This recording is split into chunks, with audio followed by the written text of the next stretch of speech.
आपको data centre लेकर चलते हैं अखिलेश के पास और आइए सिलसिलेवार तरीके से शुरुआत करते हैं। हरियाणा एक एक विधानसभा सीट, क्या कह रहा है पत्रकारों का एग्जिट पोल? अखिलेश। बिल्कुल रोमाना, अपने दर्शकों को हम बता दें कि दरअसल जो वहां के एक्सपर्ट्स हैं, ऐसे पत्रकार हरियाणा के जो वहां की नब्ज को भली भांति समझते हैं, उनसे हम लोगों ने बातचीत की है और उन्हीं के आकलन के आधार पर, बहुमत के आधार पर यह फैसला किया गया है कि कहां से कौन जीतता हुआ नजर आ रहा है। तो जिलावार हम बताएंगे, यानी एक एक जिले के बारे में पूरी जानकारी देंगे, वहां पर जो विधानसभा की अलग अलग सीटें हैं। तो पंचकुला से शुरुआत कर लेते हैं और पंचकुला की बात की जाए तो ये देखिए पंचकुला में क्या होता हुआ नजर आ रहा है। पंचकुला में विधानसभा की 2 सीटें और दोनों सीटों पर टक्कर नजर आ रही है, यानी बीजेपी और कांग्रेस के बीच यहां पर टक्कर की स्थिति दिख रही है। पंचकुला की बात की जाए, यहां पर एक कालका और दूसरी पंचकुला विधानसभा की सीट है, लेकिन दोनों ही सीट पर आप देख रहे हैं फाइट है, टक्कर वाला। ये जो देख रहे हैं, जो लाइट जल रही है, ब्लिंक कर रही है। इसके बाद अब आपको अंबाला लिए चलते हैं। अंबाला में विधानसभा की देखिए 4 सीटें हैं, नारायणगढ़, अंबाला कैंट, अंबाला शहर और मुलाना। यहां पर बीजेपी के खाते में 1 सीट जाती हुई नजर आ रही है, कांग्रेस के खाते में 2। और टक्कर वाली बात की जाए तो वहां आप देखिए 1 सीट पर टक्कर वाली स्थिति है। पत्रकारों का एग्जिट पोल यमुनानगर के लिए क्या इशारा करता है, जहां पर 4 विधानसभा की सीटें हैं, साढौरा है, जगाधरी है, यमुनानगर और राठौर। यहां पर बीजेपी 1 जीत रही है, कांग्रेस 2 और अन्य की बात की जाए तो 1। ये यहां पर स्थिति नजर आ रही है। अब आपको कुरुक्षेत्र लिए चलते हैं। कुरुक्षेत्र की बात की जाए तो यहां पर देख रहे हैं आप, कुरुक्षेत्र में 4 विधानसभा की जो सीटें हैं, लाडवा हो, शाहबाद हो, थानेसर और पेहोवा, यहां पर बीजेपी 0, कांग्रेस 3 और 1 सीट पर टक्कर वाली स्थिति है, यानी आर पार की लड़ाई दिख रही है, कोई भी जीत सकता है। पत्रकारों की राय के आधार पर यह एग्जिट पोल। तो ये अलग अलग कुछ जिलों की बात हमने रोमाना की और दर्शकों को हमने दिखाया कि यहां पर पत्रकारों की राय के हिसाब से क्या होने वाला है।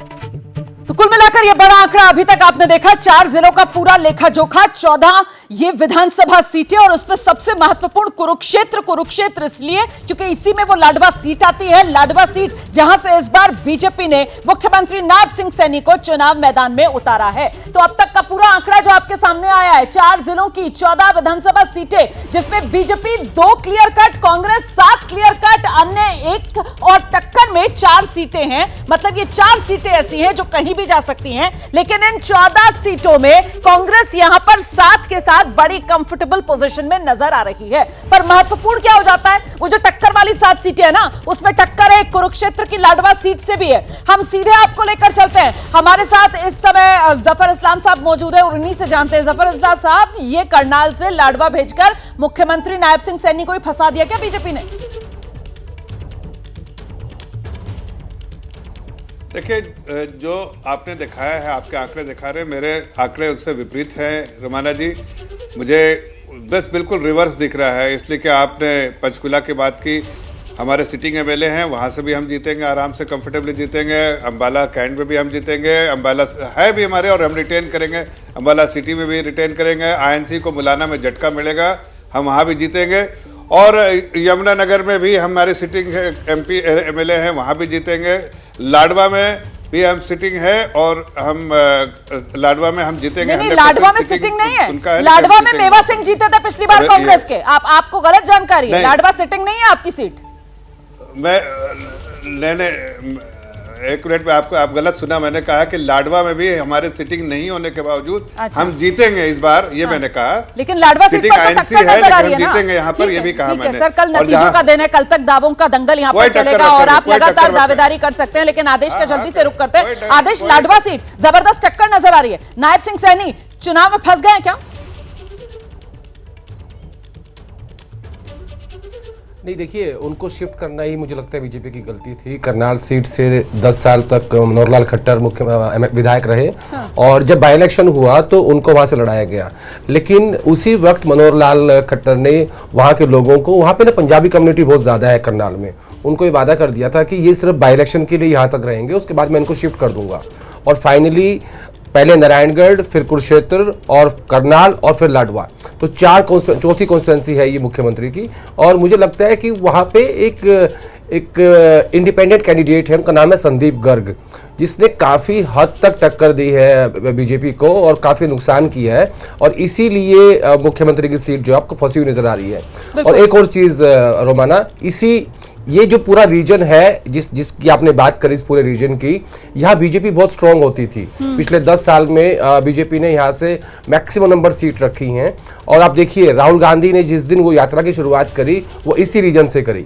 वो नारायणगढ़ होते हुए अंबाला, मुलाना, कुरुक्षेत्र, लाडवा, थानेसर, ये पूरा इलाका कवर किया गया है।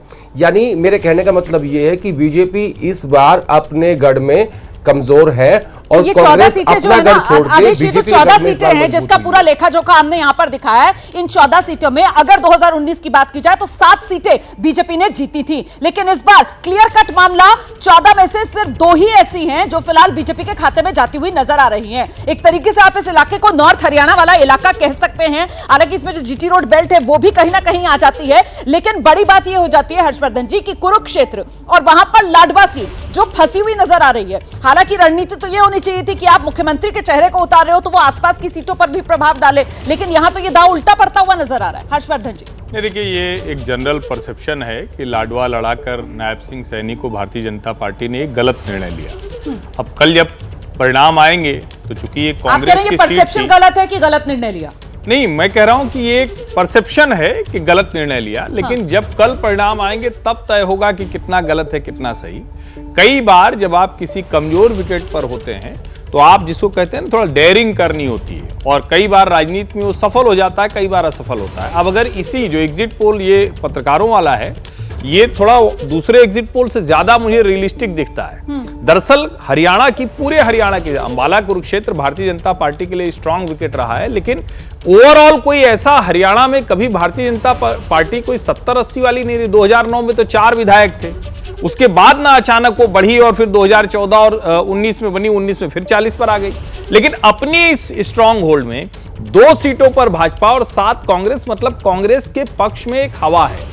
4 सीटें टक्कर का सीधा सा मतलब हुआ कि अगर जो हम लोग जिसको हम कह रहे हैं कि परसेप्शन और रियलिटी के बीच का जो फर्क है अगर वो बदल गया तो दोनों एक बराबर दिखेंगे। 7 सीटें पिछली बार जीती थी, इनमें लगभग वहीं फिर से पहुंच जाएगी। और इसीलिए मैं कह रहा हूं कि अगर ये इसको हम सैंपल माने, अभी तो हालांकि 90 सीटों में हम आगे बढ़ेंगे तो समझ में आएगा, तो इसका सीधा सा मतलब ये भी हुआ कि जो क्लीन स्वीप जैसा, क्योंकि मैं ये मानता हूं कि आप कह रहे हैं कि अभी मामला खुला खेल हो सकता है, मतलब फिलहाल टक्कर की 4 सीटों के बाद यही जो पत्रकारों वाला एग्जिट पोल है, इससे मुझे ये लग रहा है। ठीक है सर, ठीक है, मैं जरा तस्वीर और खोलते हैं सर। पत्रकारों का ये एग्जिट पोल है और अन्य सीटों को लेकर पत्रकारों की क्या राय सामने निकल कर आ रही है, पत्रकारों के एग्जिट पोल के कुछ और आंकड़े, कुछ और विधानसभा सीटें, कुछ और जिले, जल्दी से लेकर चलते हैं दर्शकों को डेटा सेंटर अखिलेश के पास।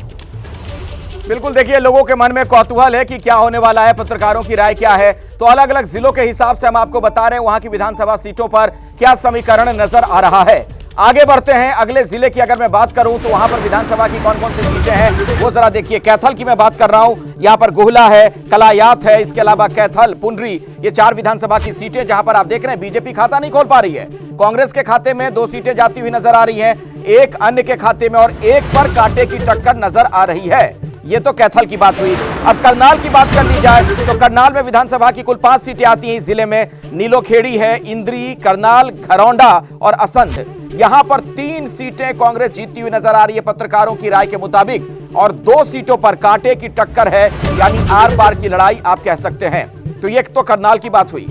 इसके बाद हम आपको अब जरा पानीपत लिए चलते हैं। पानीपत में क्या स्थिति दिख रही है? 4 विधानसभा की सीटें, पानीपत ग्रामीण, पानीपत सिटी, इसराना और समालखा। यहां पर आप देखेंगे कि बीजेपी यहां 3 जीतती हुई दिख रही है और 1 पर कांटे की टक्कर है। ये जो पत्रकारों का एग्जिट पोल है उसका पानीपत के लिए ये इशारा कि यहां पर बीजेपी फायदे में दिख रही है, यानी 3 सीटों पर बीजेपी जीतती हुई नजर आ रही है और 1 पर कांटे की टक्कर। अब आपको बता दें रोहतक के बारे में, तो रोहतक में देखिए 4 जो विधानसभा की सीटें हैं कौन कौन सी, एक तो वहां पर महम है, इसके अलावा गढ़ी सांपला है, किलोई, रोहतक, कलानौर है एससी सीट। यहां पर आप देखेंगे कि कांग्रेस 3 सीटों पर जीतती हुई दिख रही है, 1 पर कांटे की टक्कर है। तो यह पत्रकारों का एग्जिट पोल और उसका यह इशारा।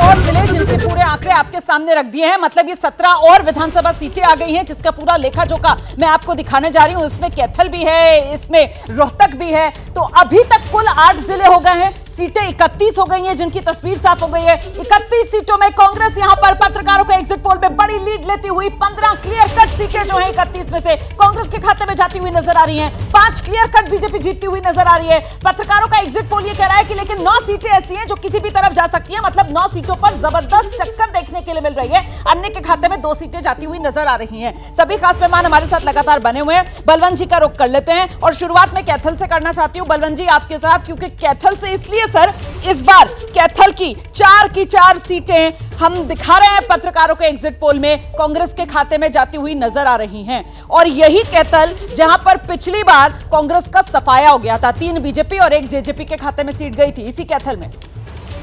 बलवंत जी। जी रोमा जी, मैं आपको ये कहूं कि कैथल जिले में एक पुंडरी ऐसी विधानसभा क्षेत्र है जिसमें पिछले 27 साल से ना भाजपा जीत रही है ना कांग्रेस जीत रही है। आम तौर पर पुंडरी के लोग राष्ट्रीय पार्टियों के उम्मीदवारों के बजाय जो आज़ाद उम्मीदवार होता है उस पर भरोसा जताते हैं। और रोमाना जी अगले चुनाव में वही आज़ाद उम्मीदवार किसी न किसी पार्टी के टिकट पर मैदान में उतरता है, लोग उसको हरा देते हैं। पिछले 27 साल से भाजपा और कांग्रेस वहाँ से चुनाव नहीं जीत पाई हैं और इस बार भी पुंडरी से आज़ाद उम्मीदवार के जीतने की संभावना ज़्यादा है। रणदीप सिंह सुरजेवाला पिछले चुनाव में 1200 कुछ वोटों से हारे थे। इस बार उनका बेटा चुनाव जीतेगा, इसमें कोई शक नहीं है जी। कैथल में कांग्रेस की स्थिति भाजपा की तुलना में बहुत बेहतर है। बिल्कुल, वो पत्रकारों का पैनल भी यही दिखा रहा है। सर सैयद जफर इस्लाम साहब, अभी तक तो कुरुक्षेत्र की बात आपसे कर रही थी, अब जरा करनाल की बात कर लेते हैं। सर, करनाल पूर्व मुख्यमंत्री मनोहर लाल खट्टर का इलाका और जबरदस्त झटका पत्रकारों का एग्जिट पोल ये बता रहा है कि करनाल में बीजेपी को लग रहा है। सर, पिछली बार बीजेपी को यहां करनाल में 3 सीटें मिली थी और इस बार 3 सीटें कांग्रेस के खाते में जा रही हैं करनाल से। ये क्या हो रहा है? जमीन खिसक गई बीजेपी की। करनाल तो जीटी रोड बेल्ट का हिस्सा है।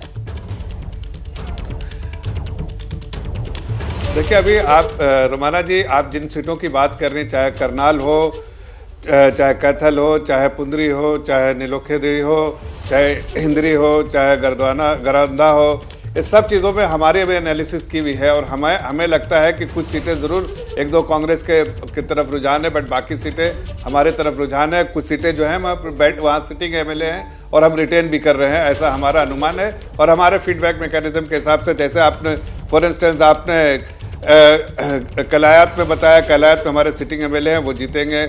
और आपने कैथल बताया, वहाँ भी सीटिंग हमारे एमएलए हैं, वो जीतेंगे। पुंडरी में इंडिपेंडेंट थे, इस बार हम 100% जीतेंगे। नीलोखेड़ी में भी इंडिपेंडेंट हम फिर जीतेंगे। इंदरी में बीजेपी का सिटिंग कैंडिडेट जीतेगा। करनाल में बीजेपी थी, बीजेपी रहेगी। गरौंदा में बीजेपी थी, बीजेपी रहेगी। असांदा में थोड़ा सा मैंने कहा कि थोड़ा बहुत वहाँ पर कॉन्टेस्ट है, असांदा में आईएनसी और हमारे बीच में। और पानीपत में हम सिटिंग थे, सिटिंग रहेंगे। पानीपत सिटी में भी, रूरल में थे और सिटिंग में भी। पानीपत पर आप आगे चलिए। अच्छा, पानीपत कंफर्टेबल पोजीशन में बीजेपी को दिखा रहा है। पानीपत कंफर्टेबल पोजीशन में बीजेपी को दिखा रहा है। पानीपत आदेश के पास चलता है जरा। पिछली बार और इसराना भी, मैं आपको बताना चाहिए, पानीपत में ही आता है। सर, इसराना पानीपत में ही आता है, जहां से इस बार आपने अपने राज्यसभा सांसद को उतारा है चुनाव मैदान में। वही दाव यहाँ पर बीजेपी के पक्ष में जाता हुआ नजर आ रहा है। आदेश, रोमन, अपने और सवाल जरा दोहराएंगे प्लीज। आदेश, पानीपत की अगर बात की जाए तो पिछली बार बीजेपी 2 कांग्रेस 2, लेकिन इस बार बीजेपी 3 कांग्रेस 1। वो इसराना में जिस तरीके से राज्यसभा सांसद कृष्ण लाल पवार को बीजेपी ने उतारा है, वो एक फैक्टर यहां पर बड़ा बन रहा है, खासतौर से दलित वोटों के बीच में। नहीं, मुझे लगता है पानीपत शहर और पानीपत ग्रामीण, ये दोनों सीटों पे बीजेपी को एज है। और यहाँ पे मुझे लगता है कांग्रेस पार्टी कैंडिडेट्स का सिलेक्शन ठीक से नहीं कर पाई, इसलिए इन दोनों सीटों पे बीजेपी आगे है। और इसराना से सटी हुई एक और सीट है समाल का, वहाँ पे भी काफ़ी क्लोज टक्कर है। अगर भूपेंद्र हुड्डा को देखते हुए जाट कम्युनिटी ने कांग्रेस को वोट दिया तो वो सीट निकल सकती है, अदरवाइज बीजेपी वो सीट निकाल लेगी। तो पानीपत डिस्ट्रिक्ट में मुझे लगता है बीजेपी लगभग 2 से 3 सीट जीतने की गुंजाइश है वहाँ पे।